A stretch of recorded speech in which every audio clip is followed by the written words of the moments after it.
오늘 함께 나눌 본문 말씀은 사사기 11장 12절에서 28절까지 말씀입니다. 사사기 11장 12절에서 28절까지 읽겠습니다. 다 읽지는 않고 몇 구절만 제가 읽도록 하겠습니다. 먼저 12, 13절을 읽겠습니다. 입다가 암몬 자손의 왕에게 사자들을 보내 이르되 내가 나와 무슨 상관이 있기에 내 땅을 치러 내게 왔느냐 하니 암몬 자손의 왕이 입다의 사자들에게 대답하되 이스라엘이 애굽에서 올라올 때에 아르논에서부터 압복과 요단까지 내 땅을 점령했기 때문이니 이제 그것을 평화롭게 돌려달라 하니라. 그리고 27절, 28절 읽도록 하겠습니다. 내가 내게 죄를 짓지 아니하였거늘 내가 나를 쳐서 내게 악을 행하고자 하는도다. 원하건대 심판하시는 여호와께서 오늘 이스라엘 자손과 암몬 자손 사이에 판결하시옵소서 하였으나 암몬 자손의 왕이 입다가 사람을 보내어 말한 것을 듣지 아니하였더라. 아멘. 제가 지난주 설교 시작할 때 질문을 하나 드렸었는데 혹시 기억하실지 모르겠네요. 여러분 제가 평안하십니까? 라고 질문을 드렸습니다. 우리는 모두 평안을 추구합니다. 평안하기를 원하지 않는 사람이 어디 있겠습니까? 근데 이게 쉽지 않죠. 더군다나 이 세상에서 우리가 살아가면서 이게 뭐라고 평안을 유지하는 것이 참 힘듭니다. 왜 그럴까요? 세상을 생각하는 것과 또 흔히 예수님을 믿는다고 하는 그리스도인이 생각하는 그 논리가 다르기 때문입니다. 생각 자체가 다릅니다. 충돌이 일어날 수밖에 없지요. 그 중에서도 평안을 유지하려고 하는 그 논리가 다릅니다. 평안을 유지하려고 하는 그 힘, 바로 그 힘의 논리가 서로 너무나 다릅니다. 세상과 여기에 맞서는 그리스도인이 그 평안을 유지하려고 하는 그 힘의 논리가 어떻게 다른지 오늘 본문을 통해 함께 살펴보기를 원합니다. 오늘은 힘의 논리라는 제목으로 함께 말씀을 나누고자 합니다. 힘의 논리입니다. 오늘 본문은 사사기 10장 6절부터 이어지는 입다의 이야기입니다. 길르앗 지역의 최고 지도자가 된 입다입니다. 그 중에서도 오늘 본문은 암몬 왕과 분쟁을 이야기하고 있습니다. 이 과정에서 입다가 어떻게 사건을 해결해 가는지 그 과정을 통해 교훈을 얻고자 합니다. 12절을 보겠습니다. 입다가 암몬 자손의 왕에게 사자들을 보내 이르되 내가 나와 무슨 상관이 있기에 내 땅을 치러 내게 왔느냐 하니 길르앗의 우두머리가 된 입다는 길르앗을 치려고 한 암몬 왕에게 사자를 보내어 이 같은 말을 전합니다. 왜 길르앗 땅을 치려고 하느냐? 이에 대한 암몬 왕의 대답이 13절입니다. 암몬 자손의 왕이 입다의 사자들에게 대답하되 이스라엘이 애굽에서 올라올 때에 아르논에서부터 압복과 요단까지 내 땅을 점령했기 때문이니 이제 그것을 평화롭게 돌려달라 하니라 라고 말합니다. 간단히 말하면 땅을 돌려달라는 겁니다. 자기들의 땅을 되찾기 위해 내가 여기 찾아왔다고 말하고 있습니다. 보통 사람이 무슨 일을 하려면 명분이 있어야죠, 그렇죠? 명분이 있어야지 그 일을 할 수 있습니다. 암몬 왕은 우리 땅을 돌려달라, 영토를 회복하기 위한 이제 명분을 내세웁니다. 그러나 14절 이하의 내용을 보면 그 암몬 왕의 말은 전혀 명분이 될 수가 없습니다. 단지 전쟁을 위한 구실로밖에 없습니다. 전혀 이유도 없고 터무니없는 이유이기 때문입니다. 마치 일본이 1차 세계대전 이후에 그 서구로부터 침략을 보호한다는 명분으로 대항하여서 이제 동아시아를 지키기 위한 대동아 공영을 위한다는 명분을 내세웁니다. 그러면서 이제 아시아를 침략하기 시작합니다. 식민지 삼고 그들을 자신들의 영토를 확장하기 위한 명분을 내세울 뿐입니다. 결국 2차 세계대전까지 가는 동기가 되어버렸습니다. 전혀 얼토당토한 이런 명분을 내세웁니다. 어찌 보면 세상이 그렇습니다. 참 세상이 이기적입니다. 이것이 맞다고 생각하고 이러한 것들이 평안을 유지한다고 생각합니다. 다 자기의 악한 목적이나 이기적인 행동을 정당화시키려고 그들은 이러한 이유를 내세웁니다. 그러나 이런 것들은 시간이 지나면 다 그 실체가 드러나게 돼 있습니다. 그거에 합당한 비난도 받고 처벌도 받게 되어 있습니다. 그런데 왜 세상은 전혀 이같이 이유 같지 않은 이유로 다른 사람을 누리려고 하고 이기려고 하는 것일까요? 그 이면에는 그 자신들이 강하다고 생각하기 때문입니다. 자신이 힘이 있다고 생각하는 거예요. 내가 이 힘으로 뭐 저 사람쯤은 뭐 저 정도 세력은 이길 수 있을 거라고 생각을 합니다.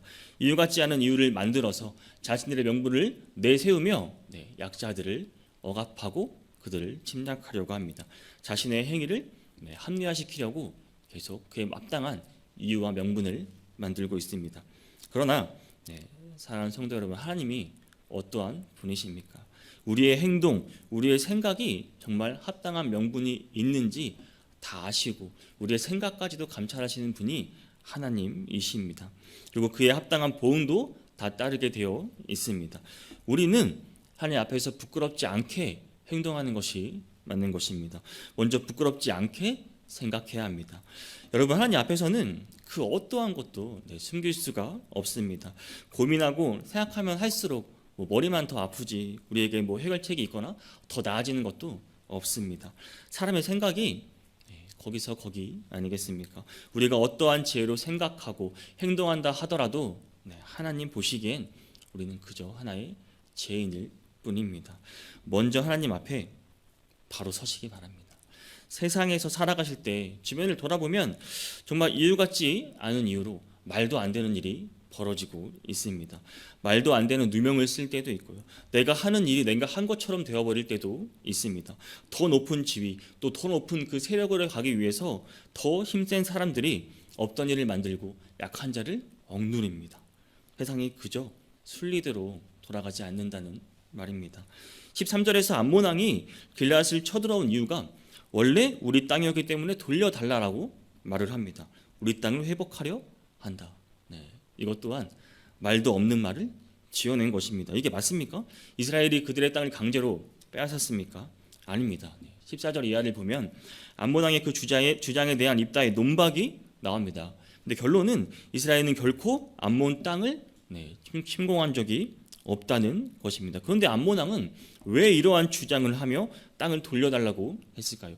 전혀 명분과 순리에 따른 것이 아니었습니다. 오로지 자기가 가지고 있는 그 힘의 논리에 의해서 근거한 것입니다. 다시 말하면 암몬 왕은 이스라엘이 좀 보니까 종교적으로 타락도 하고 도덕적으로 타락도 해서 좀 약해 보였을 것입니다. 지금이 기회다. 이런 기회를 삼고 이 정도면 우리가 이길 수 있을 것 같은데 라고 이제 본인의 힘을 자신했습니다. 힘으로 누를 수 있을 것 같은 자신감이 생긴 거죠. 자신들의 영토를 넓힐 수 있는 좋은 기회라고 생각했을 것입니다. 자신들의 야망을 펼칠 수 있는 기회. 이것이 세상의 원리입니다. 세상에서는 순리나 명분보다 힘의 논리가 우선합니다. 참 안타깝지만 힘이면 다 됩니다. 돈이 있으면 다 됩니다. 돈이 곧 힘이죠. 흔히 세상에서 말하는 힘이 있으면 불의가 정의로 변하기도 합니다. 구치소에 우리가 감옥에 들어가도 돈만 있으면 풀려나는 세상이고요. 오히려 죄 없는 누가 한 명 대신 누명을 쓰고 들어가는 것은 일도 아닙니다. 악이 선이 되기도 합니다. 누군가 누명을 쓰기도 하고 힘으로 얼마든지 누릴 수 있는 게 이게 가능한 게 세상 일입니다. 우리는 뉴스를 통해 종종 이미 몇십 년을 살고 나온 죄수가 그제서야 그 누명을 벗고 무죄를 선고받는 경우도 종종 보곤 합니다. 우리나라 역사만 해도 이런데 세계적으로는 어떻겠습니까? 우리의 현실 속에서 얼마 전 죽은 전 대통령만 봐도 그 힘이 참 대단한 것을 느낄 수가 있습니다. 이미 대통령도 아닌데, 그렇죠? 그로 인한 어떠한 힘이 있길래 무수한 사람이 희생 당했음에도 불구하고 그 누구 하나 그 삶의 털끝 하나도 건드릴 수 없습니다. 그게 세상의 힘의 논리입니다. 이런 것들을 보면 그 믿음을 가지고 살아간다는 것이 참 힘들고 또 세상에서 고난 당하는 이유이기도 합니다. 왜? 우리는 약자가 되거든요. 세상이 원하는 힘이 없어요. 저희는 약자의 모습을 가지고 있습니다. 하지만 사랑하는 성도 여러분, 그래서 이것이 우리가 하나님 앞에 바로 서야 하는 이유가 되는 것입니다. 하나님 앞에서는요, 절대가 그 불의가 절대로 정의가 될 수 없습니다. 절대로 악이 선이 될 수가 없습니다. 하나님 앞에서는 불의는 불이고 정의는 정의입니다. 이게 맞는 것 아니겠습니까? 누가 봐도 이게 맞는 것 아니겠습니까? 그렇지 않은 세상이 참 원망스럽기도 합니다. 합니다. 불의를 행한 자는 반드시 불의의 열매를 거두게 되어 있어야 합니다. 사실 오늘 본문에서도 그 약한 야망을 실현하기 위해 이유 같지 않은 이유를 만들어 이스라엘을 정박하려 한 암몬 왕도 결국 이스라엘에게 항복하게 됩니다. 후에 사사기 11장 33절을 보면 아로엘에서 불민니세에 이르기까지 20성읍을 치고 또 아벨 그라민까지 매우 크게 무찌르니 이 암몬 자손이 이스라엘 자손 앞에 항복하였더라 라고 말합니다. 이게 맞는 것 아닙니까? 그러면 우리는 이 세상의 논리에 따라 힘을 쫓지 마시기 바랍니다. 순리, 의를 쫓아야 합니다. 힘을 따르는 자들이 핍박받을 수 있어요. 공경에 처하고 고난받고 어려워질 수 있습니다. 우리가 누명을 쓸 수도 있습니다. 그렇다고 할지라도 좌절하지 마시기 바랍니다. 하나님께서 다 기억하실 것입니다. 여러분의 생각과 행동이 하나님 보시기에 부끄럽지 않다면 옳으면 되는 거예요. 하나님 보시기에 부끄럽지 않다면 그걸로 된 것입니다. 하나님은요, 그 의와 순리를 기억하시는 분이십니다. 그리고 반드시 그 자를 하나님의 때에 높여주실 것입니다. 하나님께서 기억하실 것입니다. 세상의 힘의 논리를 쫓아 온갖 불의를 행하는 자들을 심판하시고 수치를 당하게 하실 것입니다. 이러한 세상의 힘의 논리에 여러분 두려워하지 마시기 바랍니다. 대응하지 마시기 바랍니다. 오늘 본문 입다 어떻습니까? 12절 전반부에 입다가 암몬 자손의 왕에게 사자들을 보내라고 말합니다. 그리고 14절에서 입다가 암몬 자손의 왕에게 다시 사자들을 보내라고 말합니다. 자, 입다는 이스라엘을 침략하려 한 그 암몬 자손의 왕에게 두 번이나 걸쳐 사자를 보냈습니다. 입다가 암몬 왕을 두려워해서 그랬을까요? 아닙니다. 입다는 가능한 한 그런 전쟁, 분쟁을 피하고 좀 평화적으로 해결을 하고자 했던 것입니다. 결국 이 노력이 결렬되지만 이 평화를 추구하려고 했더니 암몬의 이러한 태도는 우리가 충분히 본받을 만한 점입니다. 평화를 위한 이 노력 후에 또한 그 싸움의 정당성을 보여줄 수도 있는 것입니다. 참 세상을 살다 보면은 수많은 분쟁들이 있을 수 있습니다. 흔히 겪는 집 계약 문제도 그렇고요. 회사에서의 연봉 계약, 거래처와의 계약, 입시생, 시험준비생, 공무원을 준비하는 그 시험 문제에 대한 또 분쟁, 한 문제로 당당하게 결정되는 이러한 세상 속에서 우리는 살고 있습니다. 누가 합격했느니, 떨어졌느니, 이것뿐이겠습니까? 그리스도인가, 또 예수님을 모르는 사람들 간의 분쟁, 또한 교회 내에서도 성도간, 또 성도간들의 분쟁, 우리는 많은 분쟁들을 겪으며 살아가고 있습니다. 그런데 대부분의 사람들이 이러한 분쟁들을 발생할 때 이것을 힘의 논리로 누르고 이기려고 합니다. 힘이 세면 이긴다고 생각해요. 그리고 또 실제로 이겨요. 또 힘이 세면 이깁니다. 눌립니다. 어떻게 대기업을 분쟁해서 이기겠습니까? 어떻게 막강한 힘과 권력을 소수의 사람이 이기겠습니까? 정말 간혹 있을 수 있겠지만 세상에는 대부분 힘의 논리가 우선합니다. 힘과 돈이 있으면 다 이기게 되는 세상에 우리는 이미 살고 있습니다. 애초에 서로 평화적인 해결을 하려고 하지 않는 경우도 있습니다. 바로 법정으로 가죠. 법원에서 심판받기를 원하는 사람들도 많습니다. 그렇다면 우리도 이와 같은 방법으로 문제를 해결해야 할까요? 세상이 끊임없이 문제가 발생했을 때 이와 같이 힘의 대결을 하려고 할 때 계속해서 끊임없는 분쟁이 반복되어 일어나는 것입니다. 입다 보세요. 입다라고 몰랐겠습니까? 그리고 입다가 싸워서 본인이 과연 질 거라고 생각했을까요? 하나님이 함께 하시는데요. 그런데도 입다는 평화적인 해결을 원했습니다. 협상은 지는 게 아닙니다. 불의와 타협하는 것은 나쁜 것이지만 서로 당사자 간의 그 협상을 통해서 이해관계를 만들고 그 입장을 조율하고 그러한 것들은 좋은 방법이 될 수 있습니다. 물론 서로 이해관계가 맞지 않으면 들으려고 하지 않죠. 아무리 말해도 듣지 않습니다. 우리나라 정치계만 봐도 알 수 있죠. 그렇죠? 협상 자체가 안 됩니다. 서로 듣지 않고 분열만 있을 뿐입니다. 아이 들으라고 하지 않으니 협상이 될 리가 없죠. 서로 원수같이 지내고 있습니다. 어쩌면 그리스도인과 세상도 다르지 않을 수 있습니다. 우리의 말에 세상이 귀 기울여 주나요? 우리의 입장을 대변해 주지 않고 우리의 입장을 이해해 주지 않습니다. 우리의 말을 들으려고 하지 않습니다. 그렇다고 해서 여러 방법을 모색하지도 않고 바로 분쟁을 하고 싸움하는 것은 정당화될 수 없습니다. 성경에서는 뭐라고 말하고 있을까요? 마태복음 5장 9절에서는 이렇게 말합니다. 화평하게 하는 자는 복이 있나니 그들이 하나님의 아들이라 일컬음을 받을 것이요라고 말합니다. 또한 로마서 14장 19절은 이렇습니다. 그러므로 우리가 화평의 일과 서로 덕을 세우는 일을 힘쓰나니라고 말합니다.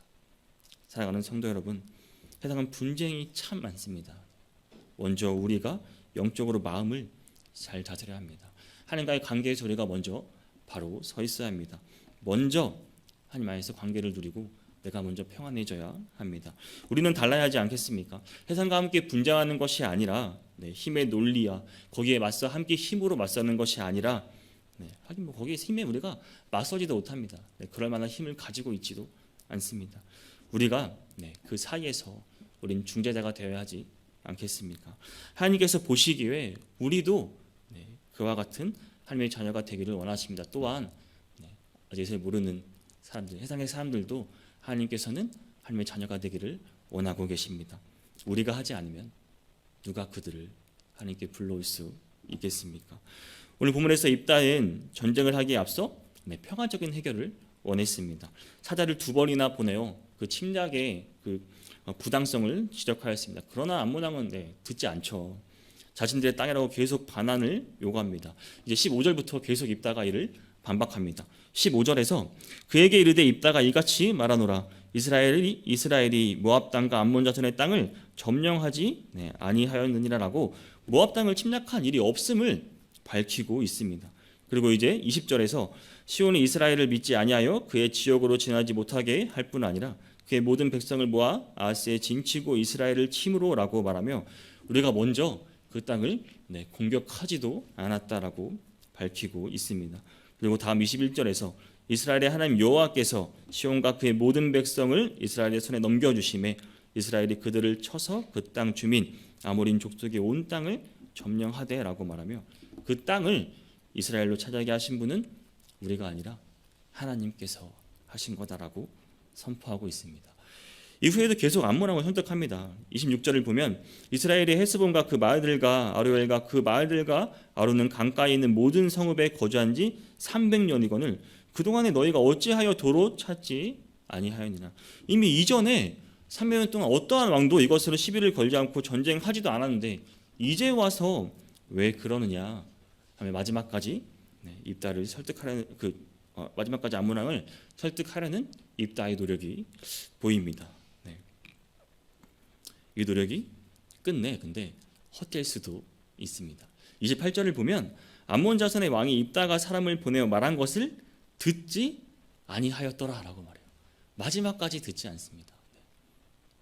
세상도 이럴 수 있다는 말입니다. 참 안타까운 일입니다. 세상 우리의 말을 들으려 하지 않을 수 있습니다. 끝까지 그럴 수도 있어요. 그런데 이 안에는 중요한 사실이 있습니다. 입다가 비록 천한 신분으로 태어나서 자랐고 또 험난한 도피 생활했음에도 불구하고 입다는 하나님을 정확히 알고 있었습니다. 하나님이 하신 그 일과 역사를 정확히 알았습니다.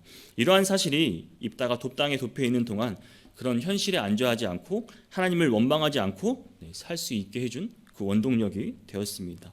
입다가 하나님을 확실히 알았기에 암몬 왕의 그 요구에 당당히 이렇게 말할 수 있었던 것입니다. 하나님의 하신 일에 대한 확신이 있었어요. 하나님을 그만큼 잘 알고 있었다는 것입니다. 입다는 자신들의 땅이 하나님이 주신 것이라는 것을 알았어요. 하나님 약속하신 그 땅을 자신들이 차지하고 있다는 것을 알았습니다. 하나님 약속하신 그 땅을 물려받은 그 백성으로서 자신이 어떻게 살아야 할 그 정체성을 알고 있었다는 것입니다. 또 그 땅을 지키기 위해 우리가 어떻게 싸워야 하는지도 알았습니다. 하나님이 주신 것이란 그 사실을 누구보다 입다는 잘 알았던 것입니다. 사랑하는 성도 여러분, 우리가 세상의 힘에 놀려서 이길 수 있는 힘이 바로 여기 있습니다. 하나님을 누구보다 잘 아는 것, 이것만이 힘에 놀려서 이길 수 있습니다. 하나님이 하신 일을 알고 하나님의 관점에서 세상을 바라봐야 합니다. 하나님께서 우리를 위해 이루어진 그 역사를 돌아보시기를 바랍니다. 하나님께서 우리를 구원하시기 위해 그 이루신 역사를 한번 보시기 바랍니다. 우리를 구원하시기 위해 얼마나 많은 사람들이 우리를 위해서 기도하고 우리에게 다가와 복음을 전해주고 우리를 하나님께 이끌려고 하는지 그 이루어진 역사를 하나하나 보시기 바랍니다. 결코 우연히 이루어지는 하나도 없습니다. 모든 것이 하나님이 계획하신 그 일 안에서 하나하나 이루어진 역사입니다. 이 일에서 우리는 하나님을 바라보고 더 하나님을 알아야 하는 것입니다. 세상의 경쟁 속에서, 세상의 가치에서, 세상의 힘의 논리를 살아가는 것이 아니라 세상의 이러한 혼란 속에서 어찌 나에 끼워 맞춰서 나의 정체성을 찾으려고 하는 것이 아니라 우리는 하나님의 백성으로서 하나님을 제대로 알 때 그것이 가장 확실한 힘의 원천임을 여러분 아셔야 합니다. 하나님이 내 삶에 어떠한 일을 이루셨고 어떤 목적을 위해 그 일들을 이루어 가셨나 더 깊이 인식하시는 하루가 되시기를 바랍니다. 하나님의 백성으로서 먼저 나의 정체성을 찾으시기를 바랍니다. 내 생각과 행동이 어디에서 나오는지 그 표대가 분명한 하루를 살아가시기 바랍니다. 오늘 본문 27절 후반절에서 이렇게 말하고 있습니다. 원하건대 심판하시는 여호와께서 오늘 이스라엘 자손과 암몬 자손 사이에 판결하시옵소서 하였으나라고 하십니다. 하나님께서 하십니다. 하나님께 맡기시기 바랍니다. 사랑하는 성도 여러분, 오늘 하루 살아가실 때 여러분의 그 힘의 원천이 오늘 말씀을 통해 하나님을 먼저 제대로 아는 것이 가장 확실한 힘의 논리임을 믿고 살아가시는 성도님들이 되시기를 주님의 이름으로 축복합니다.